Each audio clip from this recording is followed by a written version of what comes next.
শুধু শুক্রবারে 2 রাকাত জুমার নামাজ পড়ে সালাম ফিরাইয়া বাইর হইয়া যে যান, আর যে 1 সপ্তাহ আসেন না আপনি নাফরমান। এই 1 সপ্তাহের তো খবর নাই। ওই শুক্রবারের 2 রাকাতেরই কি দশা, এটা কি বুঝনি আমরা? আপনি শুক্রবারের 2 রাকাত তো কিচ্ছু হয়েছে না করার দিক, কারণ এই 2 রাকাত গ্রহণ হইলেও তো আসরের নামাজ পড়তে মন চাইতো।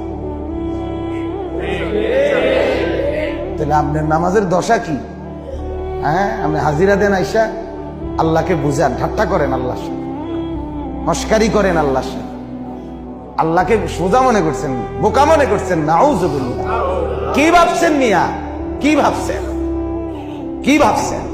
একটা বিল্ডিং এর ঘরে থাকেন, কয়টা টাকা রোজগার করেন, আর এই ফাঙ্গাস তেলাপিয়া ফার্মের মুরকার কক মুরকা দিয়ে ভাত খান, ধন্যপাতা, কাঁচামরিচ, টমাটো, আলুর ভর্তা, এটা দিয়ে নিজেকে খুব বুদ্ধিমান মনে করছেন না?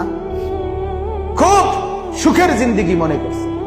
বোকার মধ্যে আছেন, বোকার মধ্যে। নাফরমান বোকা থাকে, নাফরমান বেকুব থাকে, নাফরমান অজ্ঞ থাকে, নাফরমান মূর্খ থাকে।